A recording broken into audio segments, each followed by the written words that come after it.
আসসালামু আলাইকুম। কয়েকদিন যাবৎ শুনতেছি যে মালয়েশিয়াতে অবৈধদেরকে বৈধ হওয়ার সুযোগ দিবে।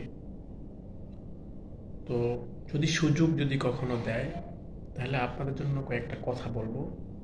সুযোগ দিলে অবশ্যই আপনি অবৈধ থেকে বৈধ হবেন, তবে বৈধ হওয়ার জন্য তাড়াহুড়া করবেন না।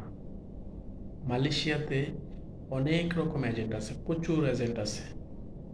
আপনি বৈধ হওয়ার জন্য জেনে বুঝে শুনে একজন ভালো এজেন্টের মাধ্যমে, ভালো একটা কোম্পানির মাধ্যমে আপনি বৈধ হবেন। কারণ কি, প্রথম যখন সুযোগ দিবে তখন অনেক এজেন্ট অনেক রকম কথা বলবে, ভুলিয়ে বালিয়ে আপনার পাসপোর্ট নেওয়ার জন্য আপনাকে বৈধ করে দিবে, আপনাকে অনেক রকম ফ্যাসিলিটি দিবে।